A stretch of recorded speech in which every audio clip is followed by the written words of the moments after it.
Good morning. Let's start the class with some prayers. Om Guru Brahma, Guru Vishnu, Guru Devo Maheshwara, Guru Sakshat Parbrahma, Tasmai Shri Guruve Namaha. Om Bhuvaswaha Tatsavitra Varenayam Bhargo Devasya Dhimahi Dhiyo Yo Nah Prachodayat. Asto ma satgamya, tamso ma jyotirgamya, mrityor ma amritam gamya.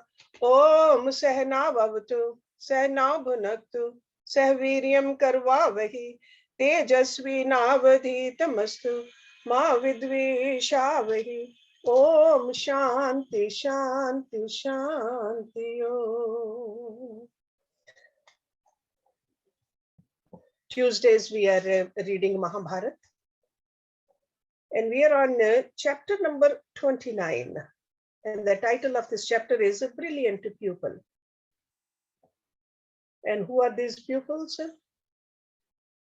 These are those 100 Kauravas and 5 Pandavas. And who's the teacher? Dronacharya. Bhisham gave Drona a mansion to live in.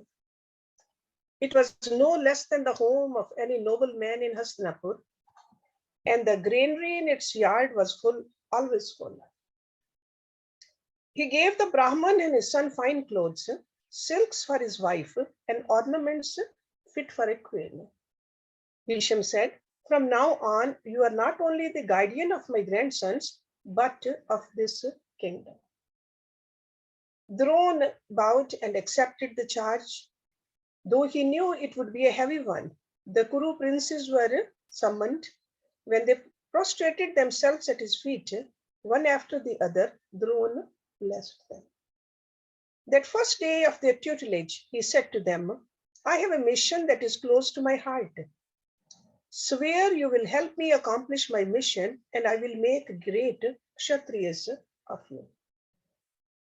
There was a moment's silence, and no one spoke.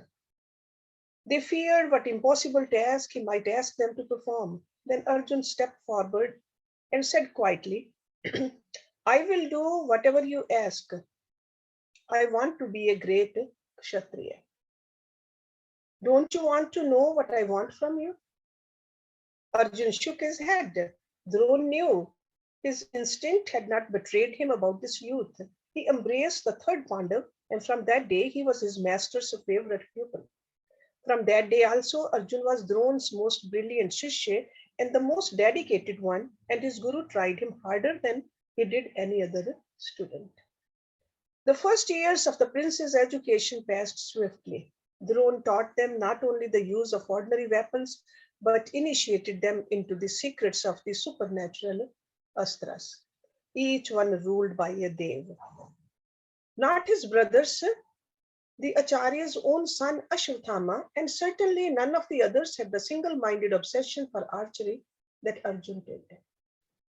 Not a word or nuisance of a guru's did that prince miss. He hung on his master's every flicker of instruction. During the bright fortnight of the month, Arjun would be out all night, practicing by moonlight. Drona watched him with satisfaction, and even more than Ashwathama, he thought of this Pandav as being his spiritual son. It was customary for the princes to rise before the sun and set out together for the river to fill their water pots. They had to walk between the river and their Acharya's house 5 times before each one had filled the large urn kept for him in Drona's yard. Gone were their lazy, luxurious mornings for Duryodhan and his brothers. Drona's severe discipline and his intolerance of weakness soon began to make men of the spoiled Kauravas also.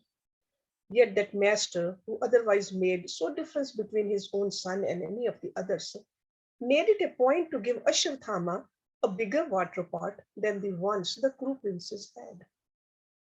The reason for this was subtle. Drona would never teach Ashwathama at home when the others were not present. All his students must have perfectly equal opportunity.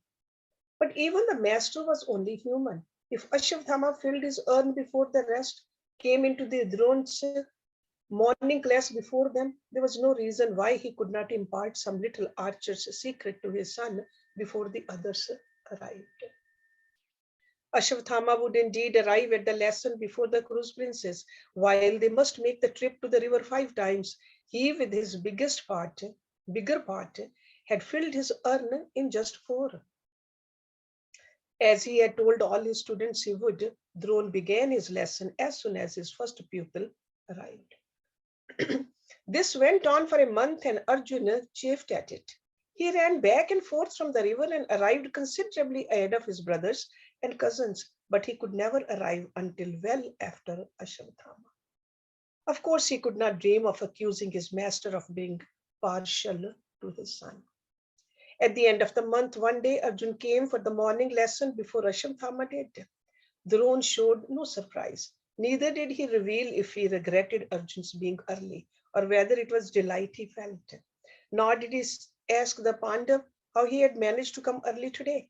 The master merely began his lesson the moment his first pupil appeared before him. Soon Arjun not only caught up with Ashwatthama, he outstripped him. Drone knew his prize Shishya had understood one of the cornerstones of his teaching. The astras were not meant only for war. Once one made friends of them, they could be used for everyday purposes. Drone knew how Arjun had managed to come earlier than Ashwatthama. He had not been to the river at all. He had used the Varunastra of the Lord of Oceans to fill his urn. Months passed and Arjun's brilliance and his devotion to archery were unrivaled. Yet it also seemed that his Acharya was out to set all the obstacles he could in just this disciple's path. And as surely as a river will sweep past a tree that falls across its course, Arjun overcame these. He grew sharper and more tenacious because he had to fight his way to every morsel of knowledge his master had for him. That was how his guru chose to teach him. One day, Drone called the palace cook. He said, "You will never serve Arjun in the dark without at least a lamp burning beside him." So sternly did he say this, the cook obeyed him implicitly. Early one night of a new moon, Arjun sat eating alone. He had been out practicing his archery all evening until there was no light left to shoot by. He sat next to a window in the dining room with his food and a lamp burning before him. A gust of wind blew out the flame and he was left in perfect darkness. Still he ate on, his hand traveling instinctively to his plate and then to his mouth with the food he had picked up. Though he could not see it, a smile spread on his face. The lesson had not escaped that boy of genius. He finished his meal quickly, leaving half his food uneaten on his plate. He picked up his bow and quiver and ran out into the moonless night. The targets of the day still hung on tree branches. Arjun took up his position as usual, some 50 yards from them. His eyes shut. He fitted arrow after arrow to his bow and shot at these invisible targets. First with his left hand and then the right. He was perfectly ambidextrous. When he had emptied his quiver, he went to see how he had fared. His accuracy had been significantly greater in the dark. He had brought every target down. With a cry of joy, he hung them up again. Now there was no time of the month when he could not practice his archery. From the pitch night behind him, someone applauded softly. Arjun whirled around. The tall figure of his master stepped out into the starlight and embraced him. Every Amavasya night for a year, I have waited for you. At last you have come. Arjun, I have never seen an archer like you. I swear I will make you the greatest bowman in the world. Yes, even greater than your guru, devoted child. From that night on, Dronacharya held nothing back from Arjun. Soon his students had mastered the basic skills of archery and fighting with the javelin, the sword, the spear, the dagger, and the little dart. Next, they learned to fight with horseback and to shoot, hew, and thrust at moving targets. They went on to hand combat, fighting each other with every conceivable weapon except the astras. Each student was blessed with different gifts. There was no one to touch Arjun at archery. Being his father's son, Ashwathama was unmatched in the lore and the mantras of the Dev Astras. Yudhishthir quickly proved himself a master charioteer. No one could come near him at either speed or maneuvering. Bhim and Duryodhan's bitter rivalry found legitimate expression in the mace pit. Both of them were magnificently built, and their strength far exceeded their brothers and cousins. They were so evenly matched at the mace, there was nothing to choose between the two red eyed princes when they fought. Sahadev and Nakul were better swordsmen than all the others. When the twins faced each other, it was hard to tell who was faring better, especially when they were identical clothes and armor. But there was no complete Kshatriya among them like Arjun. He was a close second to the best in every other discipline, and he was far, far ahead of the others at archery. As for his foresight, his presence of mind, and his devotion to his master, he was without equal by a long way. Young Arjun's fame as a total warrior spread through the land. Soon Drone had more pupils than he cared to, many of them from the most far-flung kingdoms in Bharatvarsh. The tale is told of a small competition Drone once held to test his pupils' skills at archery. He had the palace carpenter carve a green bird in wood, so it looked exactly like a little barbet. Drone called a young gardener, who was the best tree climber in the palace. He told him to secure the bird in a branch of a tall jamun tree growing in the Acharya's own garden. When this was done, the master summoned his disciples. He had a test for them. He said, he made the boys stand side by side, their bows armed with arrows and the strings drawn back, ready to shoot at his word. The princes stood tensely in a row facing the jamun tree from 100 yards away. Drone said to his wards, relax perfectly and concentrate. This will not be easy. You must bring the bird down from the tree with a single arrow. After another moment, he called Yudhishthir, come forward. The eldest prince stepped smartly forward beside his guru. He raised his bow and drew back the bowstring. Drone pointed at the lofty branch of the jamun, where to the untrained eye, nothing except some blurry leaves were visible. Do you see the bird in the branch? I do. What else do you see? I see the branch, the tree. I see you, Acharya, and my brother Sayer. Drone knit his heavy brows. You may step back, Yudhishthir. You won't strike the bird with one arrow. Duryodhan, come forward.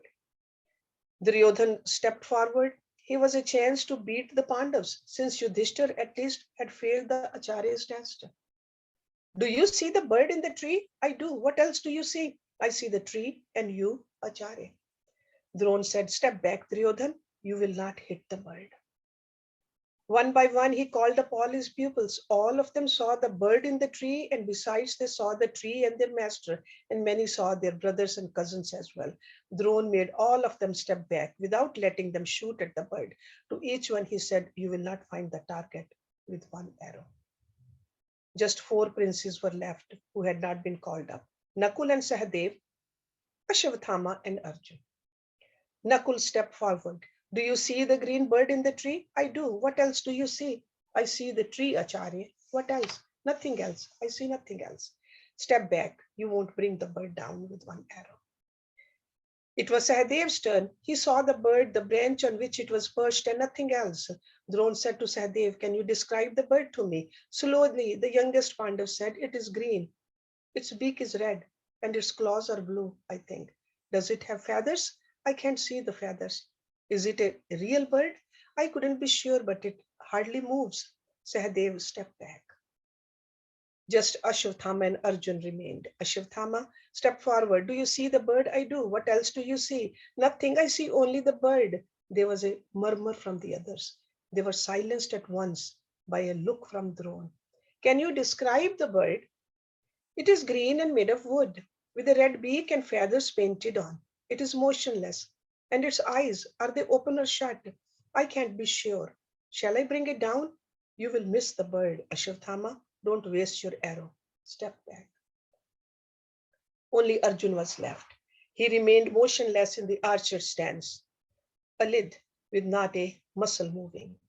Arjun stepped forward, a little step, such a fluid movement, and Arjun had come forward a pace without lowering his bow.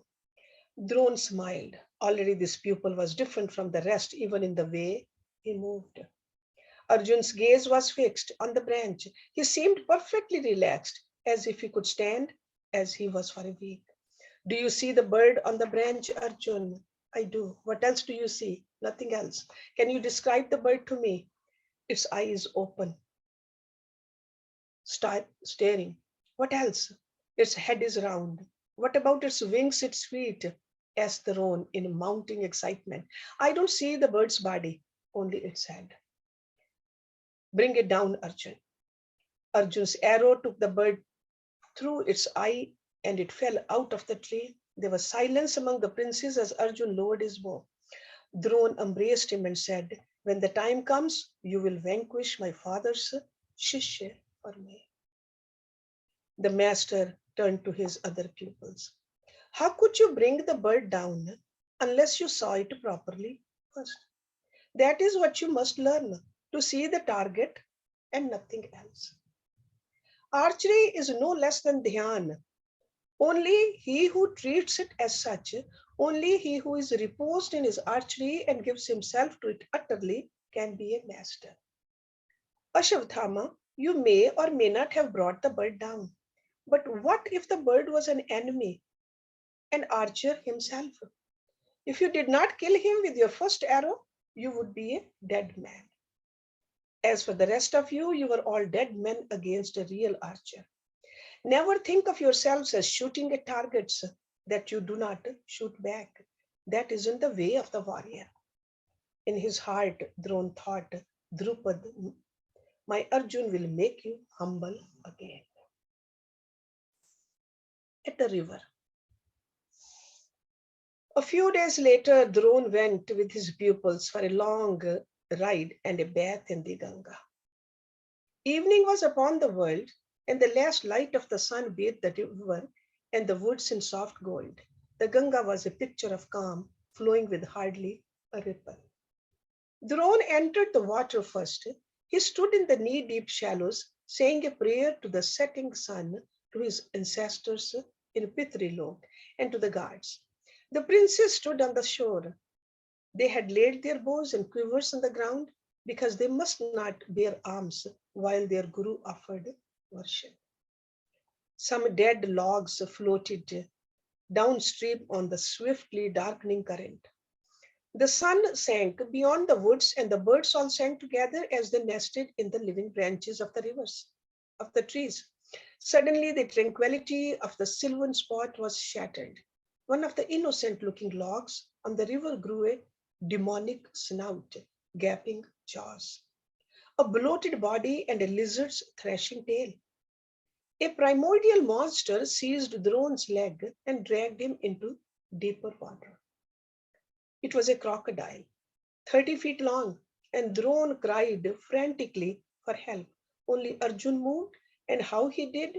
Bhim stood between him and his quiver, yet between Drone's first cry and his second, in a blur, Arjun had thrust his brother out of his way, scooped up his bow, pulled 5 arrows from his quiver, and shot the armored monster through its eyes and heart.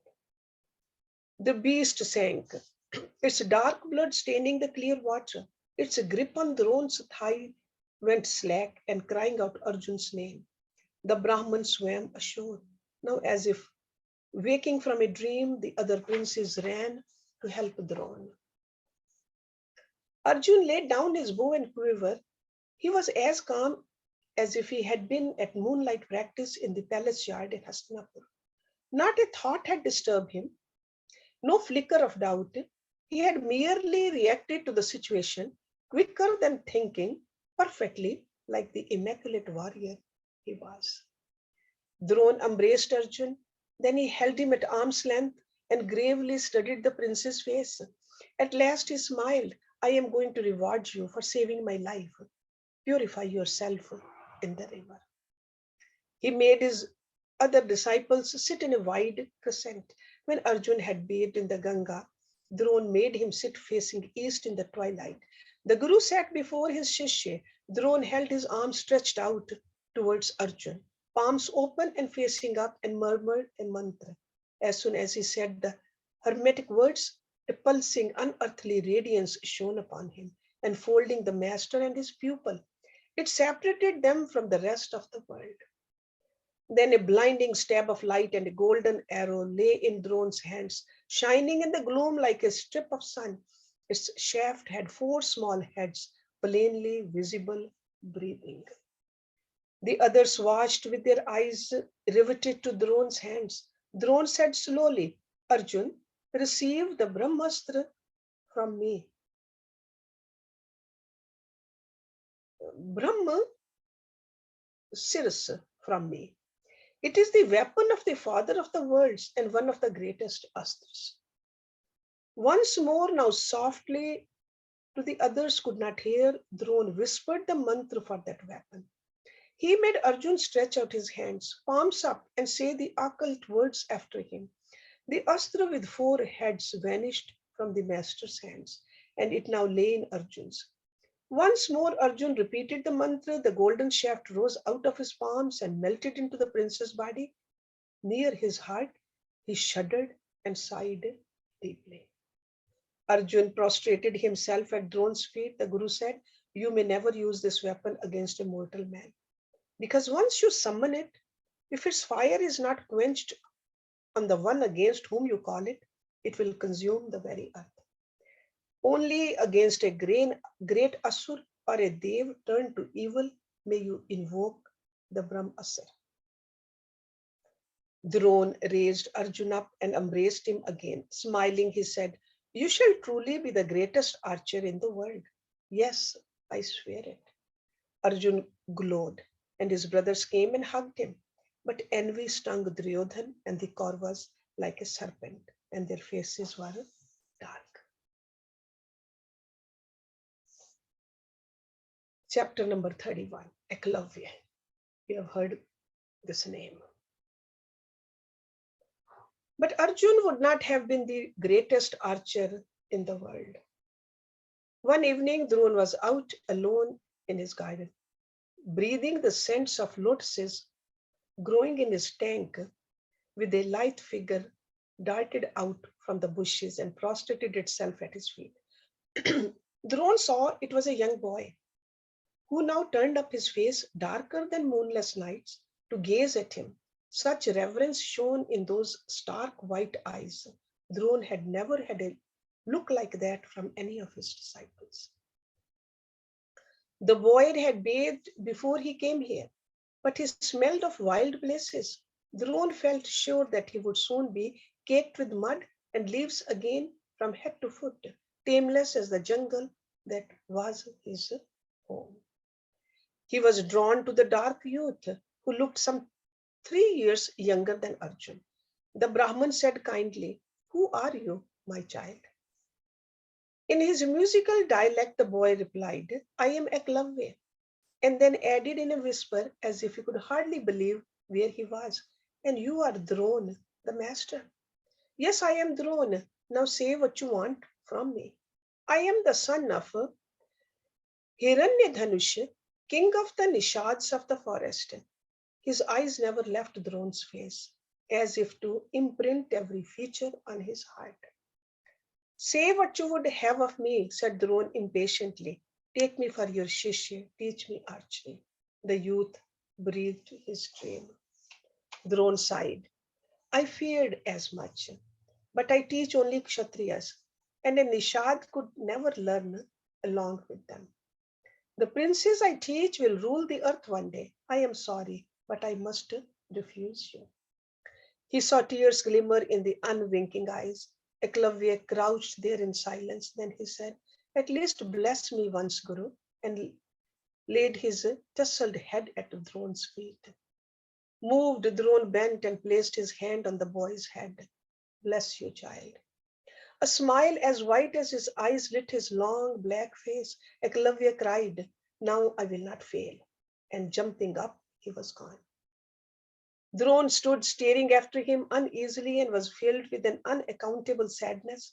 Krippy called from the lamp-lit doorway that the night meal was served, and he turned to go in. Ekalavya flew through the forest like a joyful wind. A golden moon unfurled above him, engaging wakeful trees in supernal converse. He plunged on deep into the familiar jungle, past trees who were friends, among whom he had grown and roamed since he was a child, out of whose branches he had shot fruit and birds with his wooden bow. This was the rarest night of his life. The great drone had blessed him. Now there was no dream the darkling child of the forest couldn't turn into reality. He arrived in the very heart of the jungle, where even birds and beasts were rare visitors, and exotic plants grew in cereal profusion. Strange crocuses thrust phallic stamens at the moon, and the resplendent lotuses mantled satin pools hidden away from the world as if they were too precious to be seen. Beside one of those inmost pools, Eklavya stopped.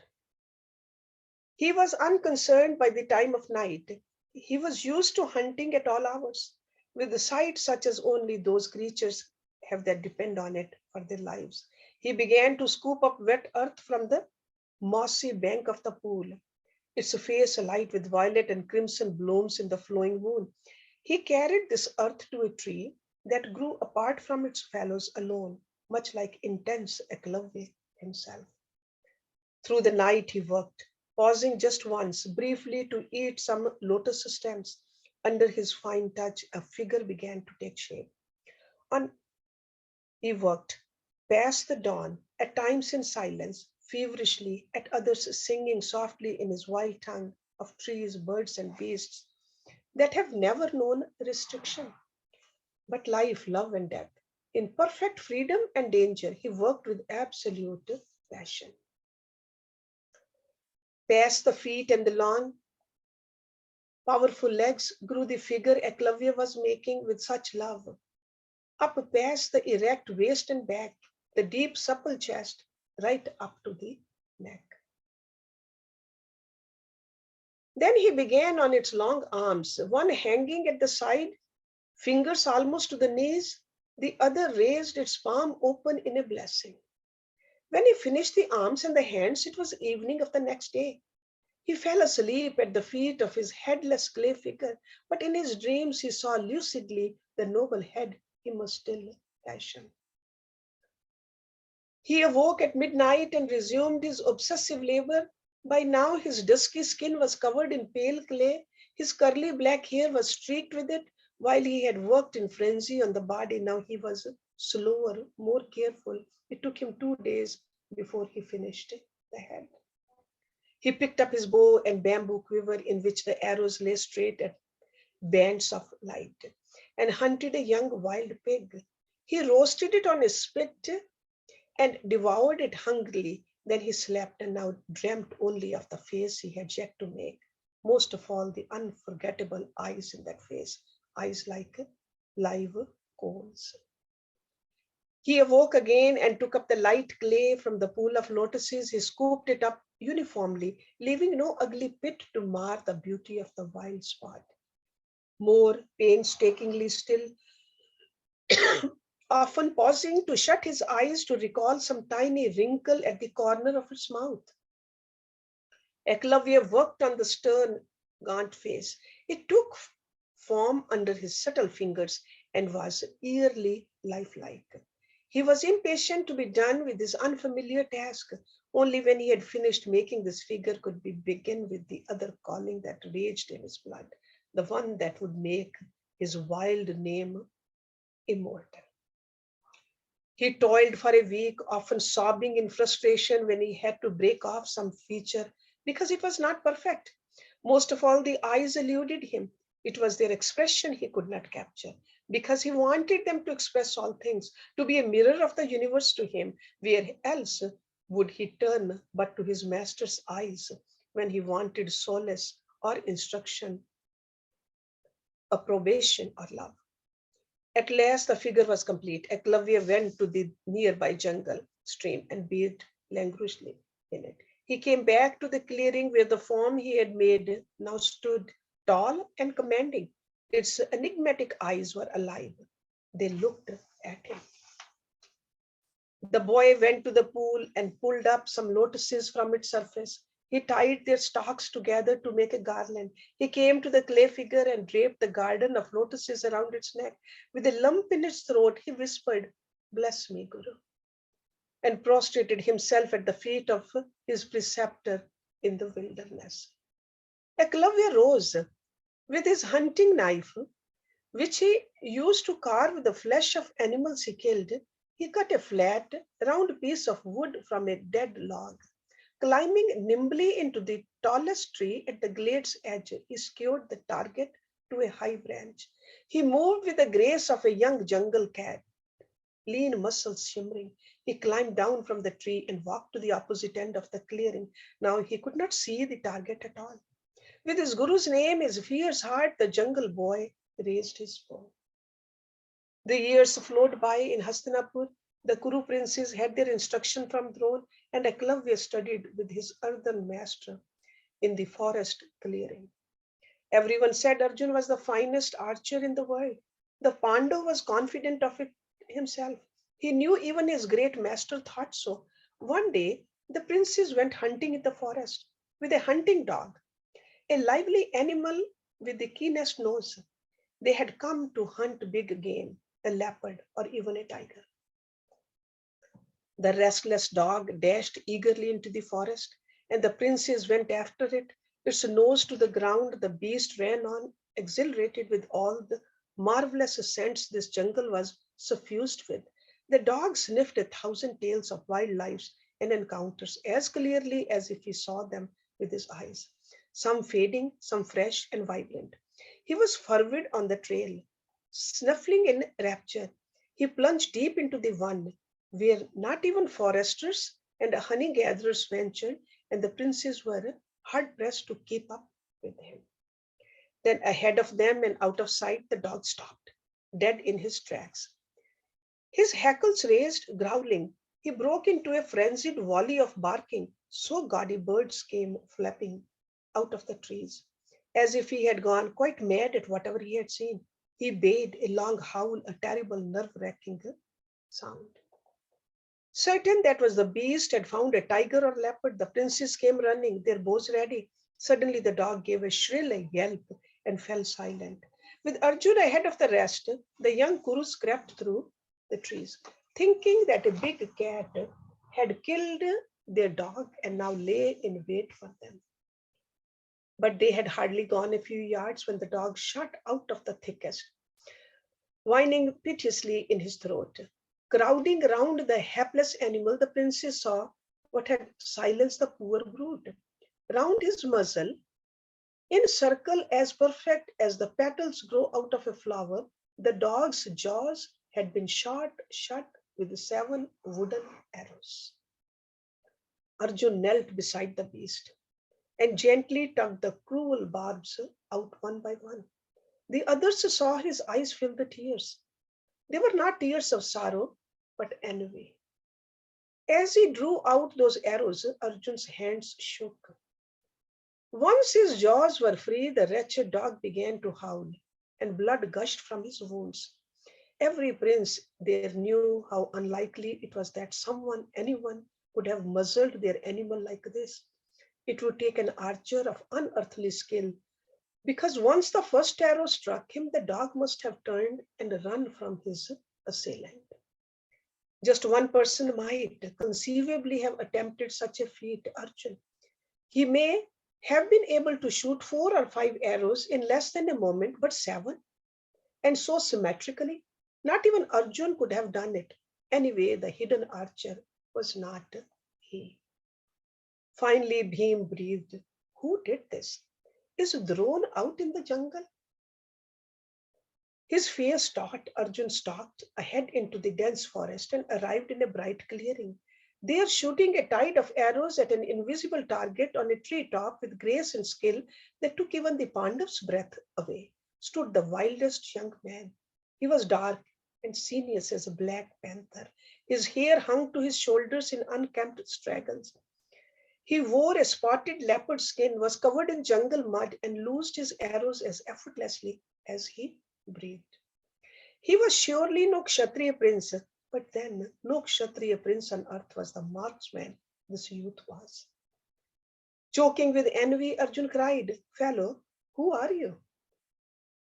The youth turned. He was handsome in his untamed way. His eyes were fine and sharp. Lowering his bow, he brushed the hair that had fallen across his brow and stood facing them. He was not in the least awed by the throng of princes glittering with ornaments and carrying jeweled bows. He surveyed them with some slight interest. Arjun repeated his question desperately. "Who are you, Archer?" "I am Ekalavya. My father is Hiranyadhanush, king of the Nishads of this jungle." Somehow Arjun controlled the trembling that had broken out over his body. "Who taught you to shoot like this? Shoot like that?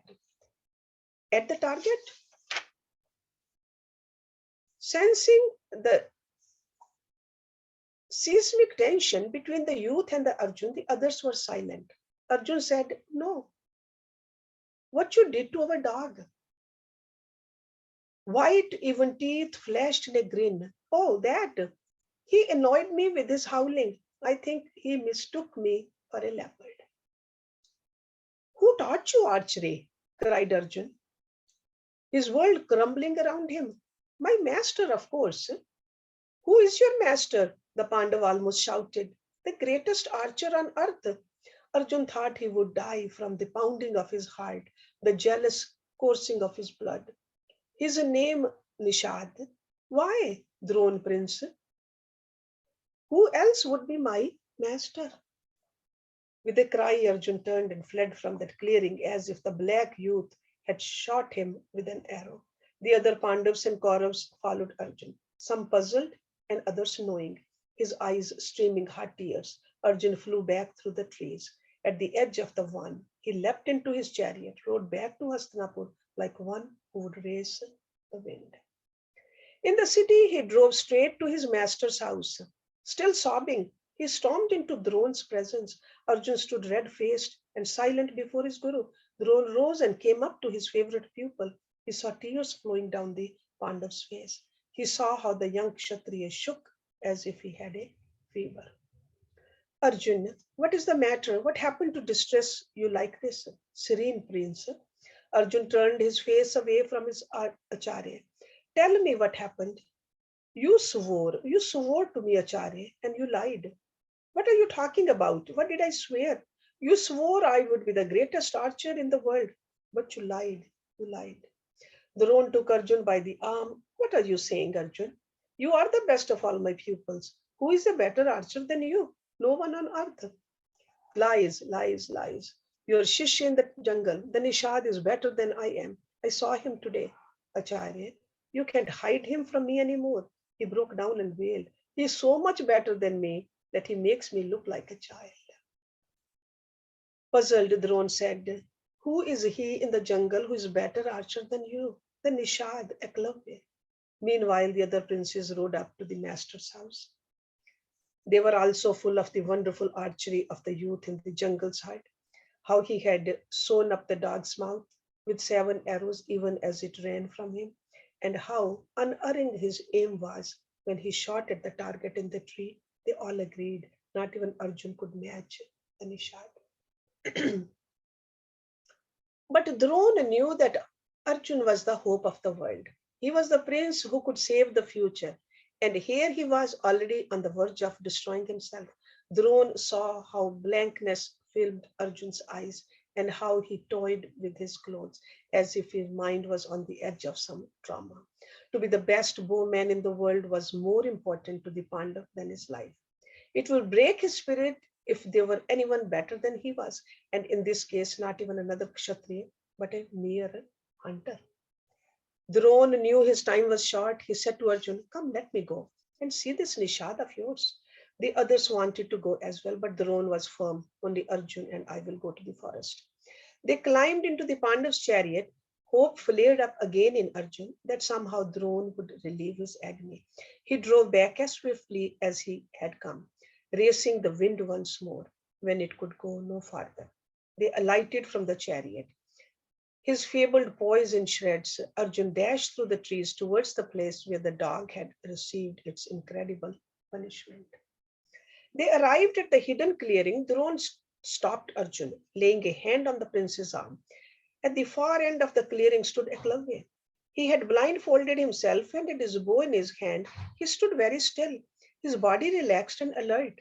As Arjun and Drona watched breathlessly, that youth burst into a blur of movement that not even their trained eyes could follow. It was a movement from another dimension, unreal. He stopped almost as soon as he began and was still again. Yet he had shot 10 arrows, drawing them from his quiver like lightning, and he had brought down 8 birds from 8 different trees. The ninth and the 10th arrows had flown back to him, one with a lotus from the pool at the heart of the clearing, and the other with a fish from its water that had come up with a gulp of air. Ekalavya set down the lotuses and the fish. He undid the soft bark with which he had bound his eyes. Now he went from the tree to tree, collecting the birds he had shot. He seemed satisfied and sat down to pluck the birds and gut the fish, which was a big one. Drona stepped into the clearing with Arjun. The boy had his back turned, but he was on his feet in a flash and spun around, his bow raised with an arrow at its string. Then he saw Drona, and such a smile broke out of his face. With a cry of sheer joy, Ekalavya fell at Drona's feet. Acharya. Drona felt his feet bathed with the youth's tears. He too felt a surge of tenderness. There was no mistake, this boy was better than Arjun. He was the best archer on earth. Yet equally he was neither a Kshatriya nor was he noble.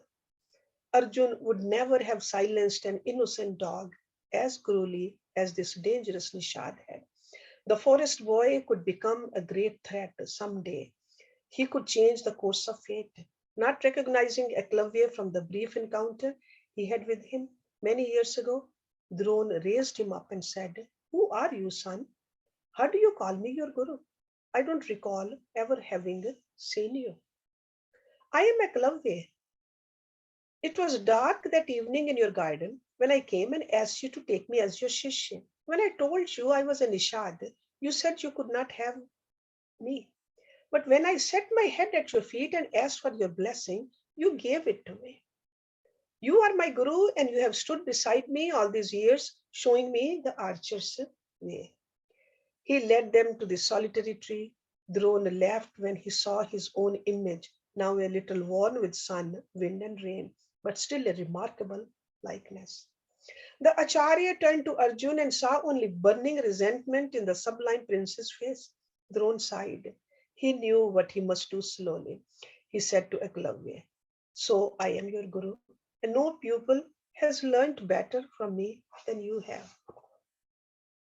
His heart bursting with happiness, the boy stood before his master. His master was saying, "If you say I am your guru, Nishad, shouldn't I receive some guru dakshina from you?" Ekalavya cried, "Ask me for anything. My life is yours. At least you will acknowledge I am your shishya if you take dakshina from me." Arjun still stood petrified, his eyes glazed. Sadly, Drona turned back to Ekalavya and said, "Give me the thumb of your right hand as my dakshina." The smile never left that black youth's face. He said in his littling tongue, "Archery is a thing of the spirit. My thumb is as nothing to give you for all you have taught me." Arjun did not say a word, though his master looked at him again to see if he relented. Ekalavya picked up the crescent-headed arrow that had fetched the lotus from the pool. Without a murmur, he sliced his thumb from his right hand and laid it, dripping, before Drona. He knelt at his master's feet for his blessing. It took Acharya Drona all his strength to keep his hand from shaking as he laid it on Ekalavya's head. When he turned to look at Arjun, he saw light in the Pandav prince's eyes again. The hollow stare, which did not see the world, was gone. Without another word to the kneeling Nishad, they walked out of his life. Ekalavya bound his bleeding hand with herbs mixed in a pack of mud. He set up his target again and began practicing more rigorously than ever. Indeed, he quickly acquired incredible proficiency with just 4 fingers. But it was never the same. He would never be the matchless bowman he had been before. Once more, Arjun was the greatest archer in the world. Let's stop the reading for today here. Om Purnamada Purnamidam Purnat Purnamudachyate Purnasya Purnamadaya Purnameva Vishishyate. Om Shanti Shanti Shanti Om.